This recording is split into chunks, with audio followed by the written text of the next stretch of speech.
Hello everyone and welcome to today's video. Today we're looking at my updated governor map for the 2026 midterm elections. There's 36 governor's races that will be up in 2026. We have a lot to go through, so let's get started. Starting with the state of Oregon. Oregon, this is going to be held by Democratic Governor Tina Kotek. She won back in 2022 and is eligible to run for a second term. She has not yet officially stated if she will run or not, but it's fully expected that she will be running. On the Republican side, one Republican that's running is Danielle Bethel, a Marion County commissioner, and researcher Kyle Dusick is also running as well. Potentially, former UFC fighter Chael Sonnen has expressed interest in running for the race as well. Oregon did have a pretty competitive governor's race back in 2022 with a lot of vote splitting, a third-party candidate getting 8.6% of the vote. So it was a very competitive election back in 2022. At the presidential race, though, we saw Kamala Harris win by 14.3% in 2024. Now, given 2026 is supposed to be a stronger midterm year for the Democrats, I do think Oregon ultimately goes into the safe Democratic category over 15% of the vote. But that's a very interesting one to watch for, without a doubt. Now we have the state of California. This is Democratic Governor Gavin Newsom. He is term limited and cannot seek a third consecutive term. California's primary, the way they do it, is completely wide open, and the top two candidates, both Democrats and Republicans, will advance to the general election that gets the most votes. A long range of candidates are running. It's really too early to say for sure who's going to end up being the candidates. Right now, Democrat former Congresswoman Katie Porter has been leading in a lot of the early polls. On the Republican side, Chad Bianco and Steve Hilton have been leading in second or third place usually, but it's still way too early to say for sure who'll be the candidates. But California fully expect will be a safe Democratic seat after we saw it go safe blue for Kamala Harris in 2024. In the governor's race back in 2022, Newsom won it by 18.4%. Fully expect it'll go that way in 2026.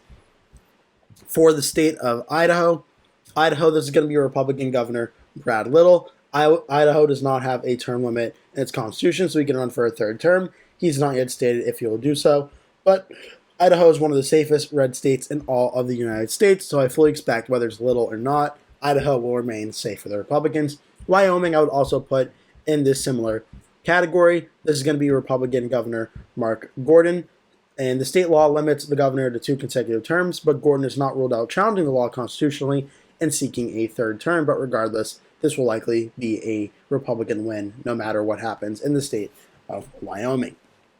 Now we're going to skip Nevada and Arizona because those states are going to be very competitive, and I do want to talk about them a little bit more. The state of Hawaii, we fully expect will be a safe Democratic win. The state of South Dakota, I think we can fully expect this will be a safe Republican win as well. Again, not really too much of a competitiveness going on here. Governor Larry Roden is going to be running, or could be running, for another full term of doing so, but he has expressed interest. Other Republicans have jumped into this race as well. Looking now at the state of Colorado. Colorado is interesting because this is going to be an open race as the governor, Jared Polis, is facing term limits, but Democratic U.S. Senator Michael Bennet is running in its primary. If he were to win the primary and go on to the general election, he really should not have too much of a problem at winning this race. The governor's race in 2022, Jared Polis won it by over 19 points. I think it's possible we see Bennett win Colorado by more than 15% of the vote as well. The state of Nebraska, the governor level, I don't think it's going to be very competitive in 2026. This is Governor Jim Pillen. Dan Osborne, the only candidate, the independent that could have made this race competitive, is officially running for U.S. Senate. So without anyone really formidable to run for this race, I think we see Nebraska be a safe Republican win. Kansas we're going to come back to because that is currently held by a Democrat. Oklahoma, fully expect this will be a safe Republican win. Oklahoma, this is going to be Governor Kevin Stitt, who is term limited, and it is going to be a complete wide open Republican primary at this current point in time. Texas, we're also going to come back to because I think this has the potential to be a little bit more competitive as well. Sarah Huckabee Sanders in Arkansas, fully expect she'll win re-election by a safe Republican margin. Iowa is going to be a very competitive, wide open race. Illinois, J.B. Pritzker is not yet stated, I believe, if he'll be running for a third term for governor of Illinois or not. We did see an election back in 2022 where Pritzker won by 12.5%. In a more blue wave year, though, I think Pritzker would narrowly break that 15% margin and win re-election by a safe number. Tennessee, on the governor's race, U.S. Senator Marsha Blackburn is rumored to be running for governor in the state of Tennessee. And if she were to win that race by general election, based on how Tennessee votes, fully expect to be more than 15% of the vote. Similarly, in Alabama, U.S. Senator Tommy Tuberville is running for governor of this state, also a very red state. Fully expect it'll go safe for the Republicans. In the state of South Carolina is very interesting. There is a complete wide open Republican primary underway. Now that Governor Henry McMaster is term limited and cannot seek a third term. Several Republicans are running, including the Lieutenant Governor Pamela Evette, the Attorney General Alan Wilson, and also U.S. Representative Nancy Mace. This is going to be a very big fight in the Republican primary, but ultimately I think it will still end up being pretty solid for the Republicans in the general election. As for the state of Florida, Florida is very interesting because we did see Ron DeSantis win by 19.4% in 2022. Now Florida will be an open race in 2026 as Ron DeSantis is term limited. Right now, Byron Donalds, the U.S. representative, is the likely candidate to become the Republican nominee, a very close ally of President Trump. Though there is speculation that First Lady Casey DeSantis may launch a bid to try and succeed her husband as governor of the state of Florida. Regardless, I think we're going to see Florida be a safe Republican win at the governor level in 2026 as that state continues to trend to the Republican direction. Now, as we move to the Northeast, we have Maryland with Governor Wes Moore. The only way this race can be competitive is if former Governor Larry Hogan decides to run against Moore. As of now, he's not currently in the race. Moore should win this race by a safe margin, as he did back in 2022, winning it by 32.4%. Shouldn't be too much of a trouble for Wes Moore in that one. Pennsylvania, we're going to skip just very momentarily and jump up into the Northeast. Connecticut's going to be an interesting state. It was won by the Democrat Ned Lamont by 12.9%. In 2022, Connecticut's races are always more competitive at the governor level than they are at the presidential or Senate level, but I think this one does go in the Democratic category for right now. Rhode Island's interesting because its Democratic governor is not holding very high approval ratings, but Rhode Island overall is still a very Democratic state, so I do expect it'll be a safe Democrat pretty much no matter what. Massachusetts, Maura Healey, the Democratic governor, won back in 2022, running for a second term. Fully expect she'll win by more than 15% in Massachusetts as well. The state of Vermont is very interesting, as Vermont currently has Republican Governor Phil Scott. He's very popular in the state of Vermont. If he runs, he will win re-election by more than 15% of the vote. If he does not run, this pretty much becomes a guaranteed Democratic flip by more than 15 points. I don't believe he has officially stated what he will be doing yet for 2026, so he could run again, he could not run again. We'll have to wait and see how it all goes, but for now, Vermont stays in the safe Republican category. So that's every state on the governor's map that I have being more than 15% of the vote at this current point in time for the Democrats and the Republicans. Now we have the states that I consider to be in the likely category. These are states that are in between 5 and 15%. That can go anywhere from they're probably not going to be competitive, but they do narrowly fall under 15%, all the way down to, no, these states get really competitive around that 5-point number. And since we went from west to east, we're going to start in the Northeast and go from east-west this time, starting with the state of Maine. Maine, this is Democratic Governor Janet Mills. She won back in 2022 by 13.2%. Now, she is term limited and cannot seek a third consecutive term. So the race is wide open on the Democratic and Republican sides.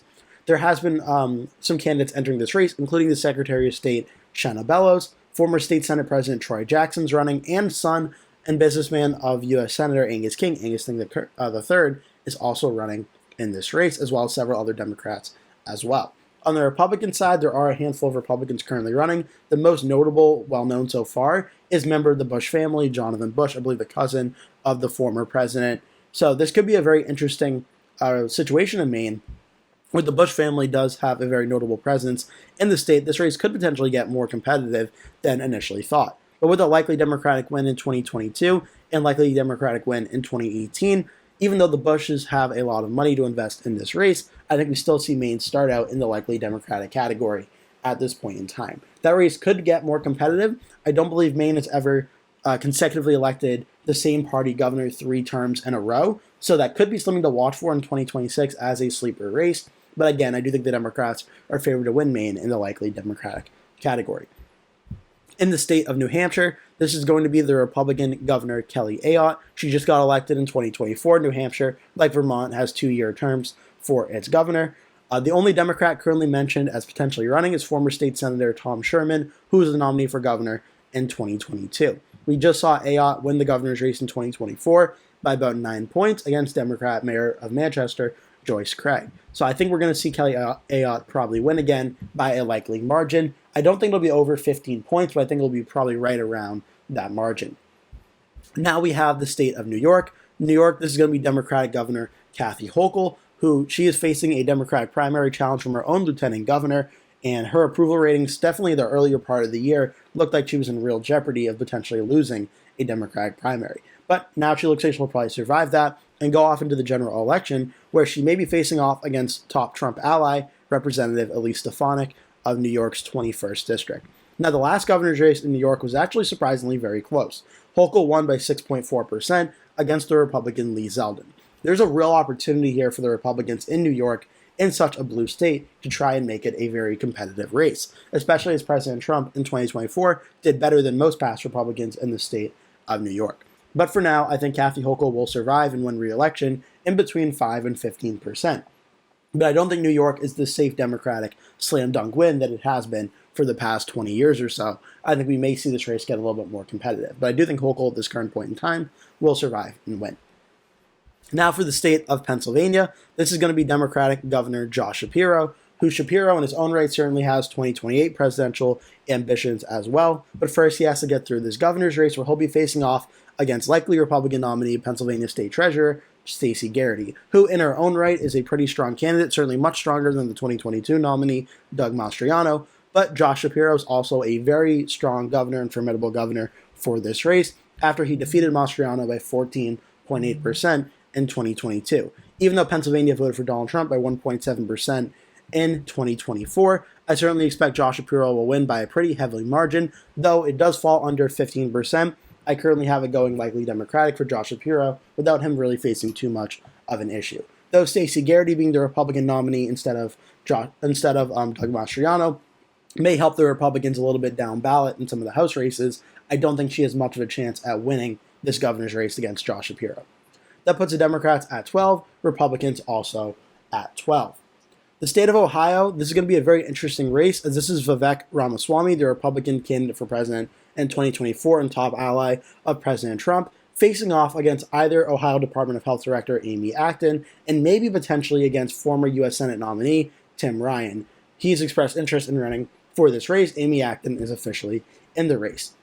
The early polling has shown Vivek leading by around 5 to 6%, depending on the poll that you're looking at. Ohio voted for Mike DeWine by 25 points in 2022, but only voted for DeWine over Cordray, the Democrat, by 3.7% in 2018.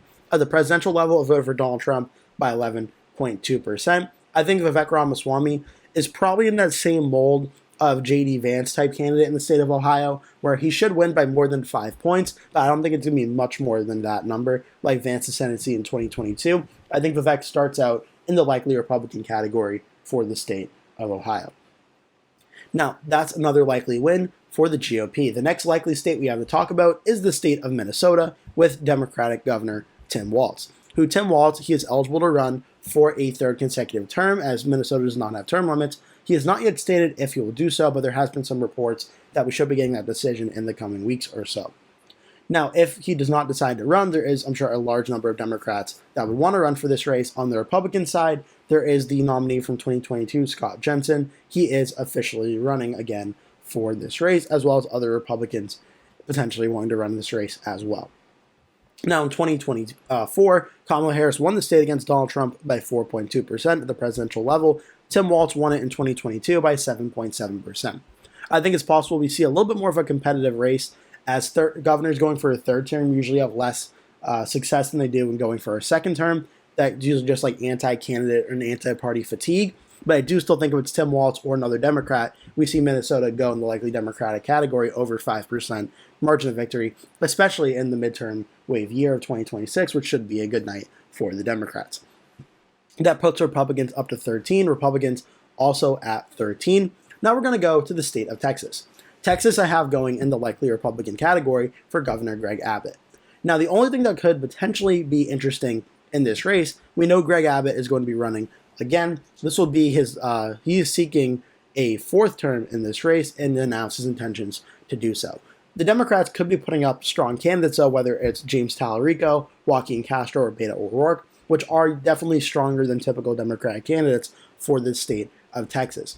And if Ken Paxton becomes the Republican nominee for Senate, that could potentially hurt some Republicans down ballot, where maybe Greg Abbott gets hurt a little bit in the margins on that race. But I do think Greg Abbott is certainly, more likely than not, going to hold on and win this race by a likely margin, especially as he won back in 2022 against Beto O'Rourke by around 11 points. So he really shouldn't have too much trouble at winning that race, but that could be something interesting to watch for. Now we have the state of New Mexico. New Mexico, this is going to be the Democratic Governor Michelle Lujan Grisham, who is term limited and cannot seek a third term. Several Democrats are running, including Deb Haaland and Sam Bregman and Ken Miyagishima as well. On the Republican side, Rio Rancho Mayor Greg Hull is running, as well as Justice Judith Nakamura and several other Republicans as well. New Mexico's governor's race back in 2022 was a 6.4% win for Grisham over the Republican Mark Ronchetti. So despite routinely voting for Democrats, New Mexico does seem to have pretty competitive elections at around a 6-point race for Kamala Harris in 2024. In a more Democratic year like 2026 is supposed to be, I think it certainly stays over 5 points in the likely Democratic category in the state of New Mexico.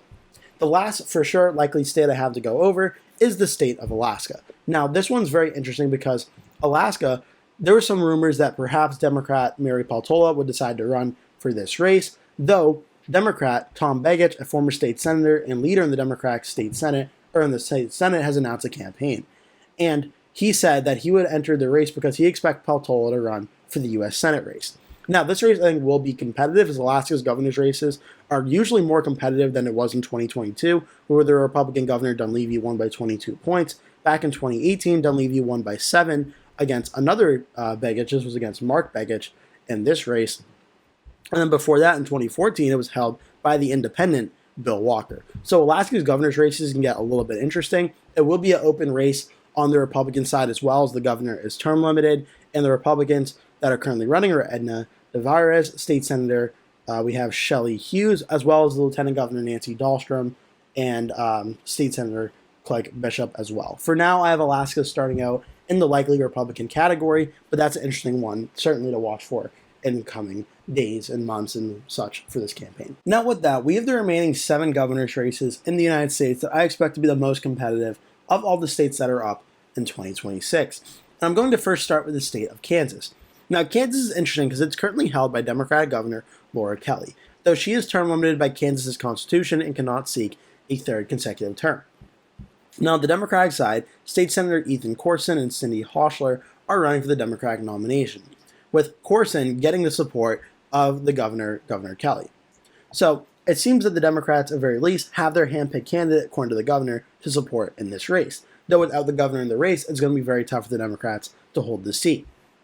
The Republicans right now have a completely wide-open primary, with the former Governor Jeff Collier running, State Senate President Ty Masterson, Vicki Schmidt, the Kansas Insurance Commissioner, and Secretary of State Scott Schwab running all in this race, as well as other potential Republicans that could jump in. Now, these last 2 governor's races in Kansas have been very close. Kelly won by 2.2% in 2022, and 2018 she won by 5 points against Chris Kobach with a lot of third-party vote. So it's going to be very interesting to watch in Kansas how this all ends up going. I am going to very narrowly put it as likely Republican, like just a hair over 5%. I considered putting it in lean Republican, but I think it will still be kind of competitive. But the Republicans should be flipping the state of Kansas in the 2026 governor elections. Now we move on to the state of Iowa. Iowa is going to be very fascinating, as this is Republican Governor Kim Reynolds, who is not going to run for a third term, though she could if she wanted to. She's decided not to. The Republican primary right now, representative from the 4th District, Randy Feenstra, seems to be the likeliest candidate to become the GOP nominee for governor, with several other potential names and Republican names mentioned in this race. On the Democratic side, the Democrats are going to be nominating State Auditor Rob Sand, who is the only statewide Democratic office holder in the state of Iowa. Democrats are very ecstatic about having Sand be the candidate, and it's going to give the Democrats a rare opportunity at contesting the state of Iowa, which in 2022, Kim Reynolds won by 18.5%. 2018, it went for Kim Reynolds by only 2.7%.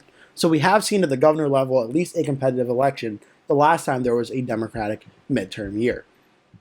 Iowa's going to be fascinating to watch because Rob Sand is a strong Democratic candidate, but Iowa is also a pretty reliably red state now, so it's going to be very interesting to see how this all goes. For now, I think Iowa starts out in the lean Republican category, just a bit under 5%, because I do think Rob Sand is going to put up a very formidable fight in usually a very red state. Iowa goes red. Now let's look at the state of Wisconsin. Wisconsin, Democratic Governor Tony Evers is officially not running for a third consecutive term. Democratic Lieutenant Governor Sarah Rodriguez has announced her campaign, with several other Democrats, David Crowley, Josh Kaul, Cavalier Johnson, Calder Roys, and former party chairman Ben Wickler as seen as possible candidates. On the Republican side, Executive Josh Schoeman has announced his campaign. State Senator Patrick Teston, Tom Tiffany have both expressed running, as well as other candidates like Eric Hovde and Rebecca Kleefisch as possible Republican candidates as well. Wisconsin's been one of the closest states in the country in recent years at pretty much every single level. The governor's race, Evers won by 3.4% in 2022. In 2018, he defeated Scott Walker, the Republican governor, by 1.1%. At the presidential level, it voted for Donald Trump by 0.86%. In 2024, for Joe Biden by 0.63% in 2020. And at the Senate level, it just had a Senate race under 1 point at 0.85% for Tammy Baldwin versus Eric Hovde in 2024. And in 2022, Ron Johnson won by just 1% in 2022. So what a absolutely close state Wisconsin is. I fully expect this will be a very close state again in 2026. For now, I'm going to have the Democrats just narrowly favored to hold on and win the state of Wisconsin in this open race. The Democrats seem to be having a better job and turnout in the state of Wisconsin, and I have whoever the Democrat ends up being winning by about 1.5 to 1.2% in the state at this current point in time. Definitely very close to watch for in the state of Wisconsin. Michigan, a very similar situation. Democratic Governor Gretchen Whitmer, though she won by 10.5% back in 2022, she is now term limited and cannot seek a third term. This race right now is Secretary of State Jocelyn Benson, Lieutenant Governor Garland Gilchrist, and Genesee County Sheriff Chris Swanson, all running on the Democratic side. On the Republican side, it looks like U.S. Representative John James is most likely to be the Republican nominee, but there is something interesting happening in this race. Detroit Mayor Derek Duggan, a former Democrat, is running this race as an independent.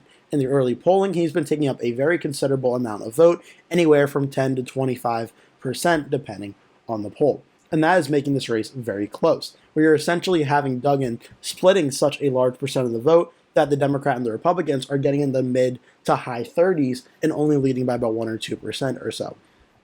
Given Michigan's history at the governor level from 2018-2022 of Gretchen Whitmer winning by likely Democratic margins, I think we could see a decently sized Democratic win, but I think this race is going to be a lot closer. I do think the Democrats nearly hold on in the lean Democratic category. But with Mike Duggan being in this race, this is certainly a very interesting situation that's changing the dynamics of Michigan in this race. And again, despite the fact that at the presidential level, Michigan just went for Donald Trump by 1.4%. Next, we have the state of Georgia. Georgia, this is Governor Brian Kemp. He is term limited. It will be an open race. We have an interesting Republican primary underway, where the Attorney General Chris Carr is running and Lieutenant Governor Burt Jones is also running. Burt Jones has the endorsement of President Donald Trump, which is certainly a big bonus in the Republican primary. On the Democratic side, it's currently a wide open race between State Senator Jason Estevez, former Mayor of Atlanta Keisha Lance Bottoms, State Representative Derek Jackson, and possibly former State House Minority Leader and nominee for governor in 2018 and 2022, Stacey Abrams, has expressed interest in running. We saw Brian Kemp win against Abrams in 2022 by 7.5%. Back in 2018, Kemp defeated Abrams by 1.4%. Now in an open race in Georgia, I expect the margin of victory to be a lot smaller in this race, especially as we saw in 2024, President Trump win the state by 2.2%. I think Georgia is going to be very close, in large part due to the population growth in the Atlanta area, but I do think the Republicans are going to narrowly hold on and win this race by around 1.5% in the state of Georgia in a very, very close race. Now we move out west to the last two remaining governor's races, starting with the state of Nevada, which voted in 2022 for the Republican Joe Lombardo, defeating Democratic Governor Steve Sisolak. He is eligible to run for a second term and will be doing so. He'll be facing off against businesswoman Irina Hansen, a Republican that's challenging Lombardo in the GOP primary. State Attorney General Aaron Ford is running for this race. Steve Sisolak, the former governor, rumored to be running as well. Ford's the only Democrat in the race right now. Nevada's interesting as it only voted for Trump, or voted for Trump by 3.1% in 2024 after voting for Joe Biden by 2.4% in 2020. At the governor's level, Lombardo did defeat Sisolak by 1.5% in a very close race. I'm once again expecting this to be a very close race. I do think Nevada right now, based on the way the state is trending, narrowly holds on in the lean Republican category by a little bit more than 1 point at this current situation, current point in time.